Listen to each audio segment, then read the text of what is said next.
새로워지죠. 가을바람이 부면은 우수수 떨어집니다. 옆에 계신 분들한테 이렇게 한번 인사하면 좋겠습니다. 찬양처럼 당신은 봄바람과 같은 사람입니다. 예. 그래요. 가는 곳곳마다 사람들의 기쁨을 주고, 사그라들었던 삶의 희망이 더 커지는 그런 삶이 되면 좋겠습니다. 주신 말씀을 가지고서 저는 이렇게 설교 제목을 정했습니다. 성령님은 끝까지 우리를 챙겨주신다 라는 겁니다. 자, 28절 말씀을 보게 되면은 예수님께서는 어디서 와서 또 어디로 간다고 하십니까? 28절 말씀 보게 되면 이렇게 말하고 있죠. 예수님은 본인이 온 곳과 현재 선 자리와 앞으로 갈 곳을 분명히 알고 있었습니다. 이걸 두고서 정체성이 분명한 사람이다 이렇게 말합니다. 지금 현재 내가 뭘 해야 될지 잘 아는 사람이 지혜로운 사람이에요. 예수님은 28절에 하나님께로부터 와서 지금 현재 여기 있는데 내가 곧 십자가의 죽음에 의해서 죽임당하고 그리고 사흘만 다시 부활하여서 왔던 그곳 하나님께로 다시 돌아간다 이렇게 말하고 있습니다. 우리도 다 그렇게 된다라는 겁니다. 어디서 와서 현재 여기 있고 또 앞으로 어디 간다고요? 이걸 잘 아셔야 됩니다. 그죠? 알고 어디로 간다고요? 하나님이 계시는 그곳으로 간다라는 겁니다. 자, 저의 선배 한 분이 부친이 계셨는데 부친이 장로님이셨습니다. 80대 중반이 되셔서 치매가 왔어요. 집에서 그 장로님의 부인과 가족들이 아주 그냥 정성을 다하여서 잘 돌봤는데 그런데 시간이 지나자 보니까 이 치매가 중해져서 가족들이 감당을 하지 못해 요양병원에 모셨습니다. 근데 이 치매가 깊어지니까 더 깊어. 요양병원에서 쭉 이제 가족들을 이 사람하고 저 사람하고 쭉 했는데 선배가 다른 사람보다 더 열심히 찾아갔어요. 그리고 아버지하고 더 많은 이야기를 했습니다. 그러니까 어떤 일이 벌어지냐 하면요. 다른 사람은 이름은 다 잊어버려요. 자기 부인도 누군지도 몰라. 그런데 자기한테 가장 잘해주는, 끝까지 잘해주는 그 선배만 기억하더라라는 이야기가 저한테 가슴에 남아 있습니다. 연로하신 어르신들, 부모님과 함께 사는 분들을 저는 무조건 존경하고 칭찬하고 싶습니다. 저의 부모님이 교회 안에서 오래 사셨는데 36년 계셨는데 교회에서 많은 분들을 이렇게 쭉 젊을 때부터 시작해서 병들고 돌아가실 때까지 지켜보고 난 뒤에 이렇게 말했어요. 김 목사, 내가 많은 장로님과 목사님을 만났는데 끝까지 믿음을 지키는 것이 쉽지 않더라. 이런 이야기입니다. 끝까지. 저희 부친은 돌아가시기 전에 내가 죽거든 내가 주일날 입었던 양복을 입혀달라라고 당부를 하였습니다. 그래서 염을 할 때에 양복을 입혀드린 그 모습을 마지막 봤습니다. 그리고 관을 뚜껑을 닫았습니다. 지금 또 제 마음에는 아버지가 양복을 입고 일상생활에서 하셨던 그 삶이 그냥 아련히 기억에 남아서 기분이 좋아요. 아버지가 안 계셔도 때를 슬프기도 하지만은 아버지가 나와 함께 하시구나, 잘 샀구나, 잘 사셨구나 하는 생각이 들었습니다. 제가 분목사로 생겼던 교회에 그 이전 담임 목사님으로 계셨던 김치영 목사님이 계셨습니다. 나중에는 동산병원의 원목으로 계셨습니다만은 그분은 암 판정을 받고서 6개월 시한부 인생이 되었습니다. 그래서 이 영남신학교 대학교에 교수로 계셨던 김동은 교수님이 큰 아들인데 그 둘째 아들도 김동선이라고 호남신학대학교 교수입니다. 이분이 어쨌든 안식일 휴가를 받아가지고 아버지 옆에서 끝까지 수발을 하셨습니다. 그리고 아버지와 많은 이야기를 나누었습니다. 그리고 이제 그 아버지하고 나눴던 이야기를 책으로 썼습니다. 빛, 공기, 햇살. 책의 내용이 너무 좋았습니다. 그래서 제가 한 20권 정도 사가지고 아는 사람 친지들한테 선물을 했습니다. 김치영 목사님은 70년대 이 대구에 있는 젊은 사람들에게 엄청난 영향을 미쳤습니다. 그분한테 교회 안 다니는 사람들도 많은 것을 배워서 이 사회의 지도자 역할을 하는 사람이 장례식에 많이 참여했던 것을 기억납니다. 목사님은 거기에 보게 되면은요, 내가 죽게 되는데 나는 하나님께서 보내주신 이 땅에 살다가 이제 하나님께서 계시는 그 하나님 나라로 가게 된다. 하나님 나라를 기쁘게 맞이할 테니 비록 내가 죽는다 하더라도 너희들은 슬픈 기색을 띠면서 검정색 상복을 입지 마라. 나는 하나님 나라 잔치에서 하나님 크게 기뻐하실 테니까 그냥 파티에 온 것처럼 알록달록한 옷을 입고 기뻐하라 라고 당부를 하시면서 장래의 모든 순서와 심지어는 설교 원고까지도 다 만드셔서 무슨 목사님에게 그걸 맡겼습니다. 목사님이 이렇게 할 수 있었던 비결이 어디 있는가? 목사님은 교회 이름도 미랄교회인가 그래요. 그런데 평소에 좋아했던 말씀이 요한복음 12장 24절입니다. 그 말씀을 믿고 소망하며 살아오신 겁니다. 말씀이 이렇습니다. 한 알의 밀이 땅에 떨어져 죽지 아니하면 한 알 그대로 있고 죽으면 많은 열매를 맺으니라. 이렇게 말합니다. 죽는다는 육신의 죽음만이 아니라 이 땅에 살아있는 동안에 십자가를 지는 것 같은 내 생각 죽이고 하나님 생각 받아들이고 내 감정에는 죽이고 성령님에 의해서 하나님의 그 감정을 받아들이고 이게 죽는 거죠. 그렇게 죽었기에 목사님을 통해서 많은 사람들이 은혜 받아서 장례식에 왔던 사람들의 얼굴 하나하나 보면 참 이게 슬퍼하고 또 한편으로는 목사님 덕분에 잘 살았다라고 하는 그러한 인상을 지금도 이렇게 아련히 남아 있습니다. 하나님은 우리에게 천국을 약속하셨습니다. 하지만 현실은 늘 지옥 같은 날들이 많습니다.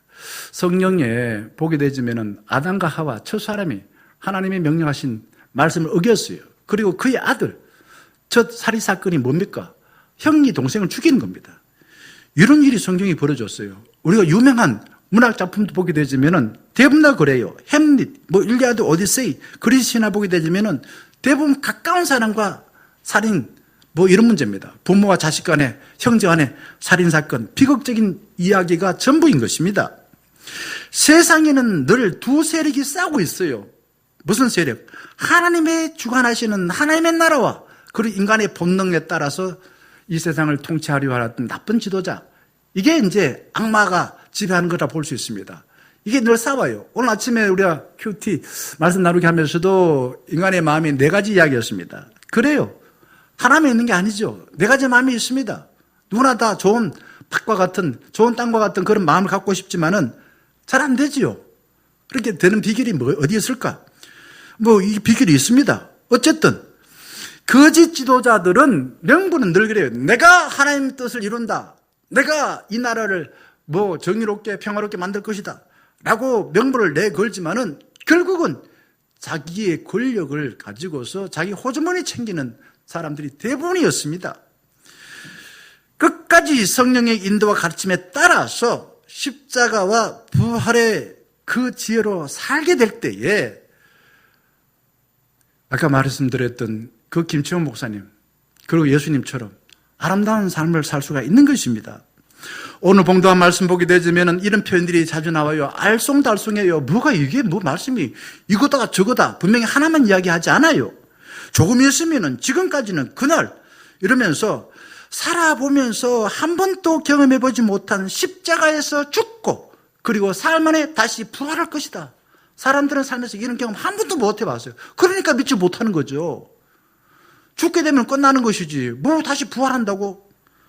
그 사람들은 예수님 말씀 들을 때는 그런가 하다가 돌았으면은 자기가 경험하고 다른 사람이 생각하는 대로 또 그렇게 살아가는 거예요. 우리는 이미 하나님의 은혜로 구원받아서 천국 백성 되었습니다. 이미 그래 됐다 그죠. 그러나 늘 하나님 나라가 이 땅에 임하거나 내가 하나님을 주인으로 삼고 하나님의 통치에 받고 살아가는 삶이 안 됩니다. 안 돼요. 성령이 충만하지 못해요. 내 생각이 가득하고 내 기분 내키는 대로 다른 사람 사는 대로 살다 보니까 또 하나님 나라와 반대되는 삶을 살 때가 많습니다. 그래서 이 성경에 나와 있는 진리를 가지고 이렇게 설명하는 신학자가 있습니다. 이미와 아직 아님. 이미 하나님 뜻이 이루어졌고 아직 이루어지지 않았다는 겁니다. 언제 이루어지는가? 그 성령이 충만해지거나 또 하나님 앞에 갔을 때 하나님의 통치를 온전히 받아들이게 되면은 온전히 다 이루어져요. 이미 이루어지고 또 아직 이루어지지 않은 게 아니라 그때도 다 이루어지는 것입니다. 이게 정말로 신앙이라 볼 수 있겠지요. 조금 있으면은 지금 그날 성령님은 과거, 현재, 미래 끝까지 우리와 함께하여서 하나님의 백성으로 후회 없이 살고 마지막까지 아름답게 살 수 있다라고 약속하고 있습니다. 19절 말씀 한번 봅시다. 크게 보게 되면은 조금 있으면은 나를 보지 못하겠고 또 조금 있으면 나를 보리라. 조금 있으면 못 보는 건 무슨 이유로 못 봅니까?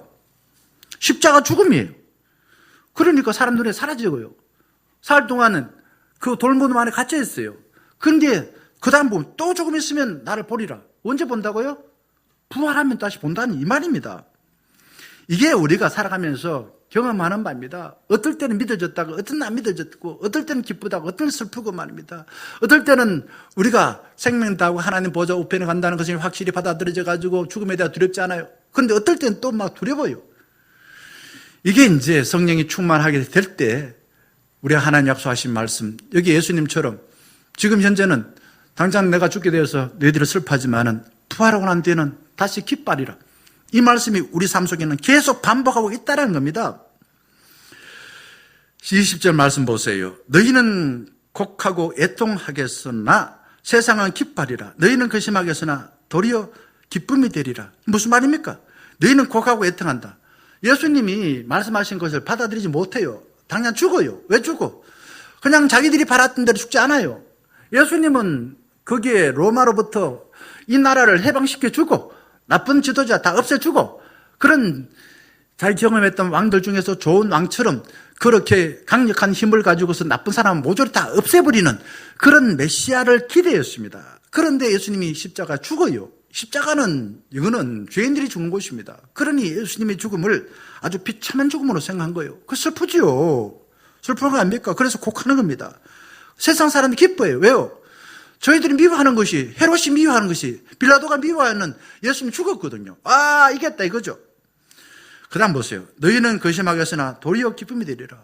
또 부활하고 난 뒤에는 다시 기쁨이 된다. 이렇게 약속하고 있는 것입니다. 지도자들은 예수님을 시기하여서 미워하고 십자가에 제거해버리고 난 뒤에는 쾌지나 칭칭난에 우리가 이겼다. 우리는 영원히 이 나라에 이 세상에 이제 지도자다. 나는 왕이다. 내가 하나님이다. 너희들은 내 말 안 들으면 다 죽어. 이런 식으로 했다 이거죠. 지도자들은.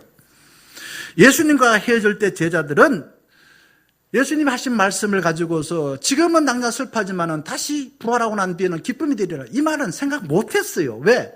자기들이 기대한 대로 예수님 안 죽었거든요. 그러니까 예수님을 십자가 죽음을 생각할 때는 마치 사랑하던 애인이 갑작스럽게 니하고 헤어져야 되겠어. 이별 통보를 받는 것과 똑같은 그런 느낌이 들었을 것입니다. 그동안 제자들은 하나님 예수님한테 십자가에 대해서 얼마나 많은 이야기 들었습니까? 그런데도 불구하고 그 말씀을 이해하지 못하고 자기가 생각하는 대로 자 정치적인 메시아 돼가지고 로마로부터 해방시켜주고 나쁜 지도자를 다 없애주고 하는 그러한 왕이 되길 바랐는데 그걸 이루지 않으니까 예수님이 하신 말씀을 순종하지 못하고 또 예수님의 죽음을 죄송하면서 개죽음으로 생각한 거죠. 제자들은 그렇게 생각했습니다. 강한 것이 힘이다 이거죠. 그래서 지금 강한 로마보다 더 강한 예수님이 로마를 없애주는 것 그거를 믿었습니다. 그렇기에 십자가는 죄인이 죽고 그런 아주 비참한 죽음이야 라고 받아들여졌습니다.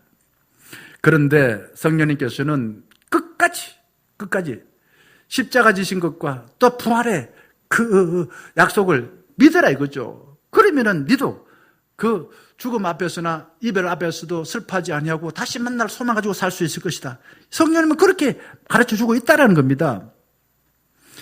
힘으로 세상을 지배하려고 하던 사람들은 예수가 골치 아팠거든요. 근데 골치 아픈 예수가 죽고 나니까 얼마나 기뻐하면서 춤을 췄겠습니까?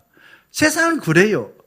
시편 52편 7절 말씀 보게 되면은 악인을 이렇게 말하고 있습니다. 악인은 하나님을 자기 힘으로 삼지 아니하고 이렇게 말합니다. 우리는 누구를 나의 힘으로 믿습니까? 찬송가 이랬지 않습니까? 예수는 나의 힘이요. 누가 나의 힘이라고요? 진짜 그래 생각하십니까?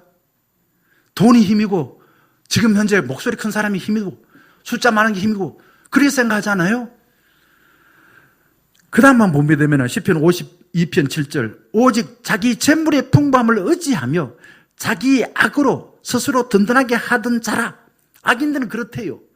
악인들은 하나님을 믿느라고 말하지만 실제적으로는 하나님을 나의 힘으로 생각하지 않았대 말입니다. 지금까지 예수님은 제자들에게 비유를 들어서 복음을 가르쳐 주셨습니다. 그런데 마지막에 되어서는 현실을 이야기했습니다. 자신의 죽음이 뭔지, 죽고 되면 어떻게 될 것인지, 제자들이 어떻게 생각하고 어떤 형편에 빠질 것인지, 그거를 단도직입적으로 제자들에게 내가 떠나게 될 때에 너희가 어떻게 될 것이다, 이렇게 될 것이다. 그러니까 너 감정에 빠져 살지 말고 다른 사람이 죽고 난 뒤에 일어난 일들로 경험했던 거 가지고 살지도 말고 성령님의 가르침 받고 살아라 라고 이야기합니다. 그러면서 십자가의 죽음을 아이 낳는 산모에 비유하고 있습니다. 우리가 이 산모라는 것은 남자들 잘 몰라요. 산모가 얼마만큼 고통당하는지. 아이를 낳을 때는 살을 찢는 고통을 당한대요. 그런데 아이 낳고 난 뒤에 또 아이를 갖는데요. 우리 여기 주장님 집에도 우리 정문 씨가 또 아이를 가졌다고 해서 이번 5월달에 출산한다 그러던데, 큰애가 불과 얼마 안 되죠. 아직 20개월도 안 된, 20개월 돼맞나요? 좀 넘었나요? 그럼 왜 그럴까요? 살을 찢는 고통을 당하는데 불구하고 또 아이를 갖는 이유가 어디 있습니까? 아이의 출산을 통해서 내가 이런 아이를 낳을 수 있다니, 이 기쁨이 있으니까 고통을 참는 거예요. 믿음 생활은 그런 것입니다. 하나님이 약속하신 그 현실은 우리가 경험해보지 못했어. 이루지 않을 것 같아. 그런데 하나님 약속을 믿어요. 성령님이 가르쳐 줘가지고 믿어요. 그러니까 그 믿고서 살아가는 현실은 힘들어요. 힘들면도 불구하고 하나님이 약속하신 말씀을 내 현실에 이루어지면 좋겠다 생각하니까 그거를 생각하기 때문에 현실의 고난을 이겨내는 것입니다. 예수님은 산모같이 십자가의 고통을 당하여서 우리를 하나님의 백성으로 낳아주셨습니다. 그러니까 십자가 고통 없는 모든 오락이나 약물은 다 심각한 중독에 빠집니다. 현대인들은 점점 중독에 빠져요. 스마트폰 중독, 게임 중독, 약물 중독, 마약 중독, 앞으로 계속 이런 일이 벌어질 겁니다. 인간이 만들어 놓은 거는 좋은 점도 있지만 나쁜 점이 반드시 있어요. 그것이 과하게 되면 반드시 문제가 됩니다. 인간이 만드는 것이 100% 다 좋은 거 하나도 없습니다. 그런데 우리는 그걸 다 좋다 생각하죠. 그래서 중독에 빠지는 이유는 은혜가 없어서 중독에 빠진다, 이렇게 이야기를 해요. 맞는 말입니다. 20절 말씀 보게 되면 예수님은 제자들에게 내가 너희들의 눈에 보이지 않는다고 곡하고 세상은 기뻐한다. 너희는 잠깐 근심하겠으나 성령님의 칭김을 받으며 근심이 기쁨으로 바뀔 것이다. 내가 잠시 사라지나 다시 보게 되리니 그때 너희는 기뻐할 것이요 성령님이 주는 기쁨을 빼앗을 자가 없으리라고 설명하고 있습니다. 다시 한번 말씀 안 드려도 무슨 말씀인지 잘 아시지 않겠습니까? 죽음이 끝이 아니다 이거죠. 다시 부활한다는 것을 약속하셨어요. 그리고 하나님 보좌 우편에 앉아 계신다 약속하셨습니다. 그런데 왜 그것이 제자들은 기억나지 않고 믿어지지 않았을까요? 자기 경험에 의해서 그런 일이 한 번도 있지 않았거든요. 세상 사람 누구도 그렇게 되지 않았거든요. 그러니까 그걸 믿을 수가 없죠. 그러니까 네 경험 말고, 네 감정 말고, 다른 사람들 살아간 사람 말고 성령님의 임재하심에 의해서 가르침 받아라, 이렇게 당부하고 있는 것입니다. 제자들도 그렇습니다. 예수님이 십자가의 고난과 부활의 소망을 이야기할 때에 설교를 들 때는 아멘 했는데 돌았으니까 아멘은 간데없고 또 두려워요. 또 죽을까 싶어 두렵고, 살아가는 사람이 떠나고 보면 하면은 다시 못 만날 것 같고 못 만날 것 같고 그런 거예요. 우리는 그래요. 그래서 과거에 이미 엎질러진 물과 같은 실패한 것들을 내 힘으로 해결하려고 했는데 해결 못해. 평생 살아있는 동안에 그걸 해결하려고 돈 많이 벌고 그거 해결하려고 오락 즐기고 그거 해결하려고 세상 자랑을 하고 막 이렇게 하지 않습니까? 해결됩니까? 안 돼요. 그래서 예수님이 십자가 죽으셨어요. 우리의 엎질러진 물, 그것으로 인해서 내가 남모르게 부끄러움이 있어요. 그게 죄로 인한 수치입니다.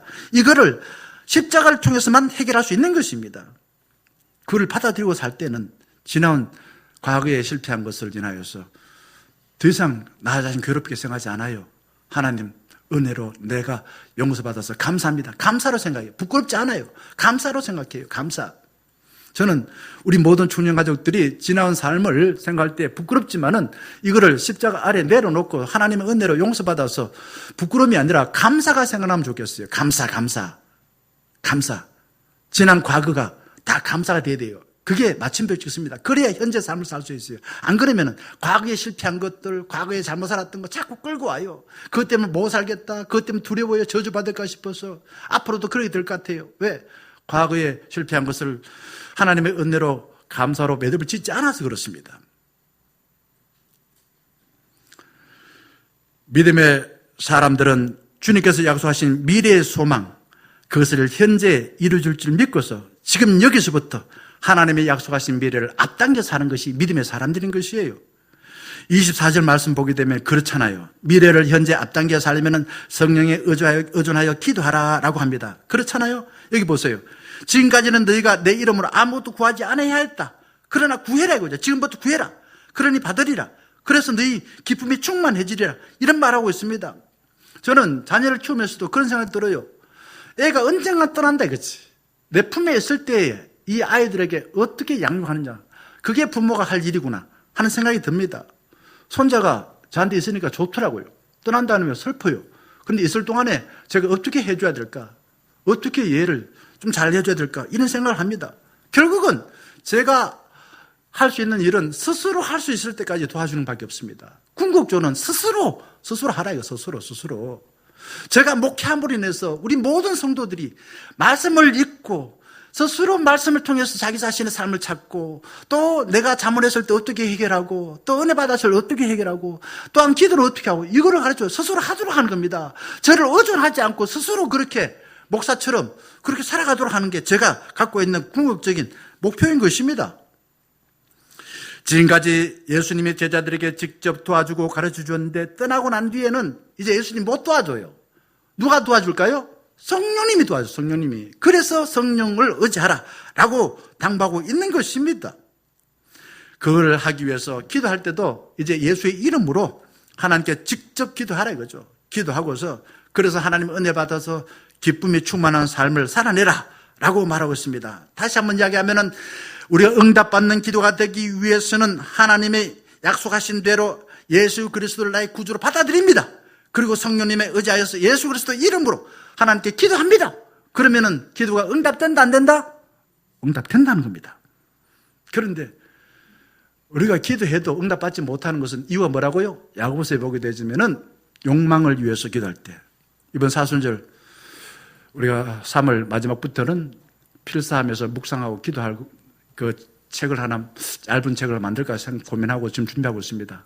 본문이 어딨냐? 야고보서하고 요나서입니다. 짧지만은 좀 깊이 있게 한번 묵상해보자라는 그런 의미를 가지고서 준비하고 있습니다.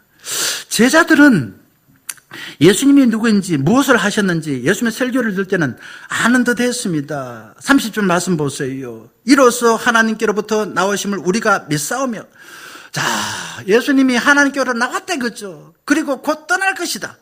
아멘 이렇게 했습니다. 그런데 31절 말씀 예수님은 제자들을 너무 잘 아시고 자기를 버리고 도망쳐 혼자 되지만 나는 혼자가 아니야. 너희들이 나를 버렸지만은 성인이 나와 함께 하셔서 내가 하나님과 함께 한다는 것을 나는 믿어. 이렇게 이야기하고 있는 것입니다. 인간은 그래요. 인간은 늘 믿음과 불신 그리고 용기와 비겁 사이에 줄타기를 하고 있습니다. 늘 두 개의 길에서 성령님의 가르침 받게 될 때에 탁월한 것을 선택하여서 후회하지 않는 삶을 살 수가 있습니다. 내 감정과 세상의 성공을 따를 것인가 하나님의 약속하신 하나님 나라와 하나님의 의를 이룰 것인가 인간은 본능적으로 하나님 나라 하나님 의를 이루고 싶지 않아요. 내 나라를 이루고 싶습니다. 하나님 나라와 하나님의 의를 이루기 위해서 예배를 드리고 기도하고 말씀 묵상하고 하는 것입니다. 성령님이 우리와 함께 하셔야 됩니다. 안 그러면 인간은 예수를 믿어도 똑같고 목사도 할 별 볼 일 없어요. 목사도 그렇게 하나님과 함께 하여서 성령님의 인도 받지 아니하면은 지 나라 이루려고 목회도 지를 위해서 목회를 다 그렇게 돈 챙기고 나중에 돼 가지고는 그냥 자기 것을 만들어 버려요. 성급한 인간은 하나님께서 약속하신 말씀이 빨리 이루어지길 바라지만은 빨리 이루어지는 것은 가짜예요. 이단입니다. 사람들이 이단에 그렇게 열광하는 이유가 어디 있을까요? 너무 단순하고 너무 쉬워요. 앞으로 세상에 이단들이 많이 나올 거예요.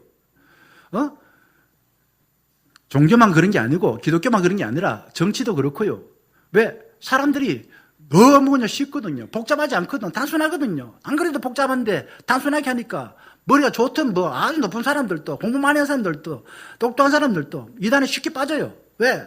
자기 안 그래도 세상 사는 게 힘들고 어렵고 복잡한데 그냥 단순하게 가르쳐주는 게 얼마나 좋아요. 그런데 쉽게 하나님 뜻을 알려주는 것은 99.9%가 가짜입니다. 하나님 뜻은 그렇게 쉽게 알 수가 없습니다. 그리고 내가 원하는 게 아니라 하나님의 뜻은 내가 죽고 내 속에 예수가 살아야 돼요. 그게 쉽습니까? 어려워요. 예수님의 수제자였던 베드로가 성령이 충만할 때는 예수님을 주님이라 고백했습니다. 마태복음 16장 16절을 보게 되면 너는 나를 누구라 하느냐 물었을 때 베드로는 성령 충만해서 주는 그리스도시요 살아계신 하나님의 아들입니다. 이게 얼마나 중요한 신앙 고백인지 알 수 없습니다. 그걸 근거로 해서 사도신경이 만들어졌어요. 그걸 근거로 해서 교회가 생겨졌습니다. 네 믿음 위에 뭐 세운다고요? 교회를 세운다 이죠. 그리고 교회에 세워졌는데 그 믿음이 결코 사단이 허물지 못할 것이다 라고 예수님이 약속하지 않았습니까? 그런데 베드로가 끝까지 그랬습니까? 살다 보니까 유혹이 있어요. 자기가 좀 쉽게 그냥 뭐 하나님 뜻을 이루려고 하다 보니까 그냥 사단이 넘어갔습니다. 그래서 예수님 난 목숨을 걸고서 지키겠습니다 라고 했지만은 참 좀 별 그렇게 권리가 없는 여종이 와서 당신도 예수와 똑같은 고향 사람이죠 라고 하자 예수 옛자도 보는 사람입니다. 3번 부인하지 않았습니까? 베드로가 그런 사람이라는 것은 우리 인간이 그렇다는 거예요. 성령이 충만하지 않고 인간의 어떤 감정이나 본능에 빠져 살아가게 되면은 우리는 금방 돌아서면은 하나님 뜻과 관계없이 살게 되어지고 쉽게 빠르게 내가 답을 찾기 위해서 진리가 아니라 가짜에 빠져서 살 수밖에 없어.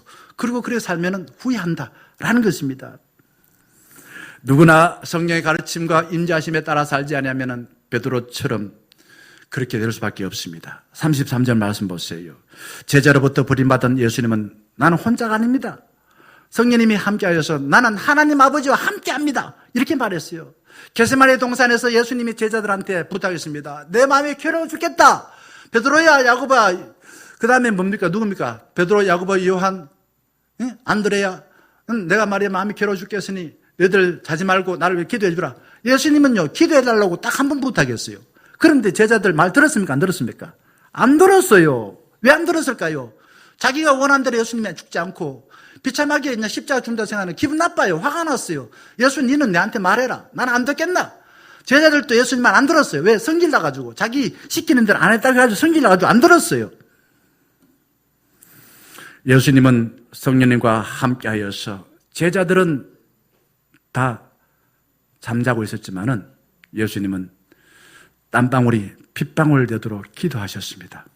그리고 제자들을 떠나고 제자들이 자기 마음에 상처를 주었지만은 그러나 성령의 인도함에 따라서 십자가의 길을 하나님 뜻인 줄 알고서 당당하게 걸어가셨습니다. 만약 예수님이 십자가 지는 일을 제자들과 의논했다면 제자들이 허락했을까요? 아니죠. 십자가가 우스운데 그거는 패배자 죽고 죄인이 죽는 곳인데 그걸 허락할 리가 없죠. 자기들은 예수가 안 죽고 세상을 뒤집어 버리기를 원했는데 예수님은 겟세마네 동산에서 하나님께 결제받으려고 그 제자들의 도움도 받지 않았어요. 오로지 혼자 고독하게 자기 제자들한테도 무시당하고 성령님과 함께하여서 기도하였습니다. 은밀한 대화를 했습니다. 기도라는 것은 그래서 하나님과 깊은 교제입니다. 그래서 하나님의 마음을 알고서 자기 감정을 다 내놓고 하나님의 뜻에 따라서 십자가를 그렇게 갈 수가 있었다라는 겁니다. 그리고 33절 말씀 보세요. 예수님은 하나님께 결제받은 뒤에 제자들에게 사자후를 토합니다. 이렇게 말해요. 아주 좋아하는 말씀이잖아요. 이렇게 말해요. 이것을 너희에게 이루는 것은 너희로 내 안에서 뭘 이룬다고요? 평안을 누리게 하는. 사람들은 예수 믿냐? 마음이 평안없게 해서 그렇습니다. 내가 기대한 대로 안 돼가지고 화가 났는데 성령님이 함께하여서 예수님이 십자가와 부활을 통해서 너희들에게 평안을 줄 거다 이거죠. 그러니 세상에서는 너희가 환난 당하나 담대하라. 내가 세상을 이겨노라. 내가 이긴 세상 이겼으니까 나를 대장 삼아서 나를 믿어라. 그런 너희들도 너희들이 세상의 그러한 가르침에 따라 네 본능에 따라 살지 말고 내가 말한 대로 살아라. 이런 뜻인 것입니다. 환난이 뭡니까? 환난은 그냥 구두발로 갖고서 목을 꽉 누르는 거예요. 숨을 그냥 못 쉽니다. 막 그냥 더 눌러버리면 죽어요. 그게 환난인 것입니다. 세상은 언제나 그래요. 우리가 하나님 뜻대로 살거나 또한 세상 먹고 살기 위해서는 세상이 나를 괴롭히는 게 얼마나 많은지 알 수 없습니다. 왜? 세상이 주인으로 여기는 것과 우리 믿는 사람의 주인은 달라요. 세상은 언제나 세상이 자랑하는 돈과 명예가 주인인데 우리는 하나님을 주인으로 삼기 때문에 하나님을 주인 삼는 우리를 그냥 놔두지 않아요. 자꾸 환난, 핍박을 줍니다.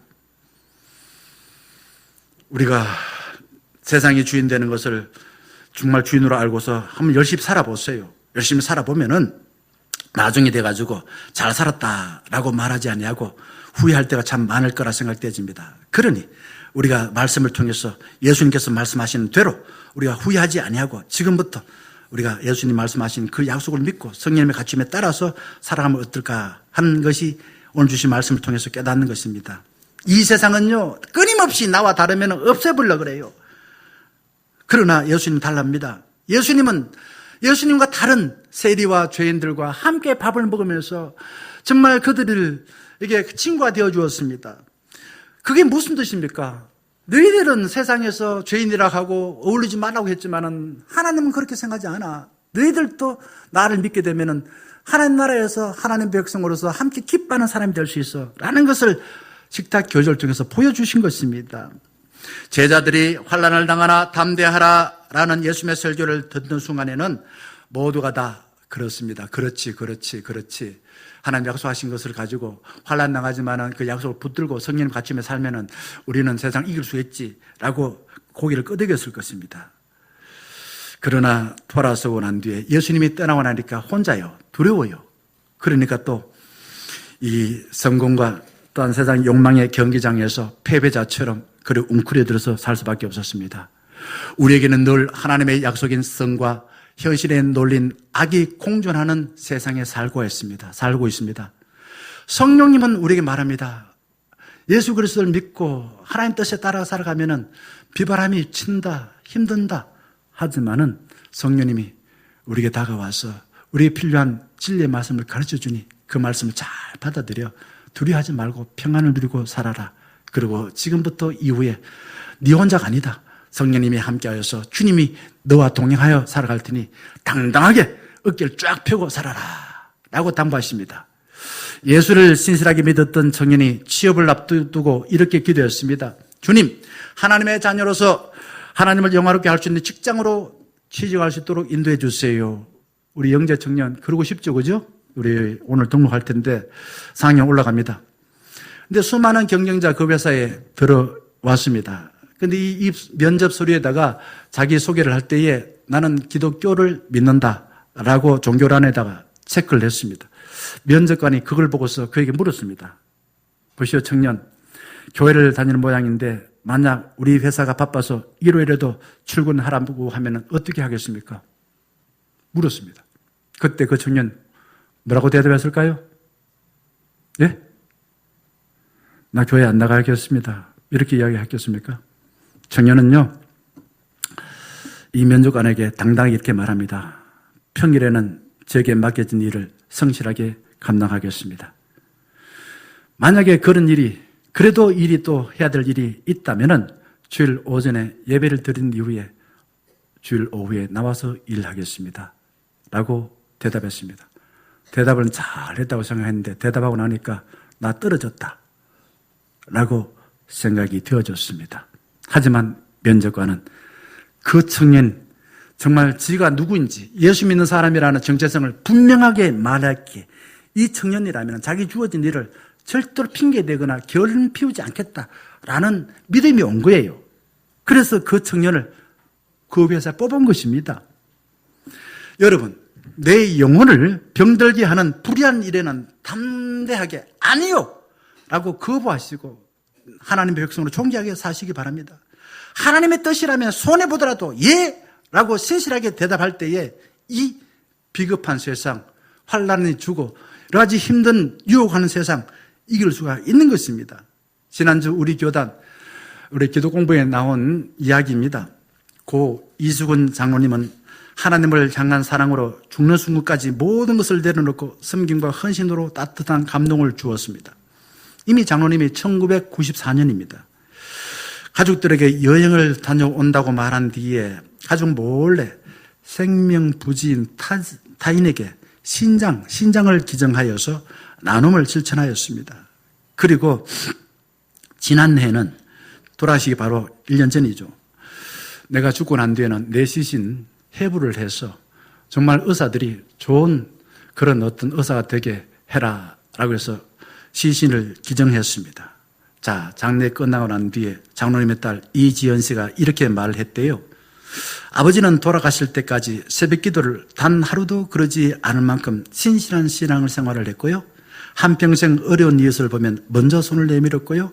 전도에 강한 열정을 품고요. 많은 이들을 신앙으로 인도했습니다. 사랑하는 충녀가족 여러분,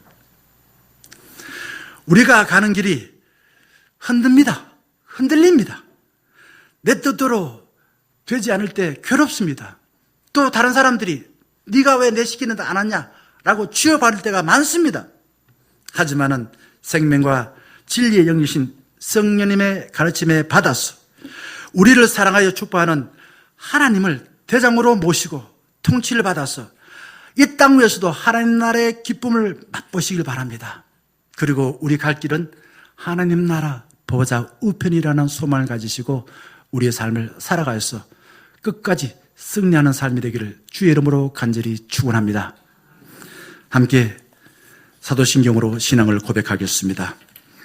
나는 전능하신 아버지 하나님 천지의 창조주를 믿습니다. 나는 그의 유일하신 아들 우리 주 예수 그리스도를 믿습니다. 그는 성령으로 잉태되어 동정녀 마리아에게서 나시고 본디오 빌라도에게 고난을 받아 십자가에 못 박혀 죽으시고 장사된 지 사흘 만에 죽은 자 가운데서 다시 살아나셨으며 하늘에 오르시어 전능하신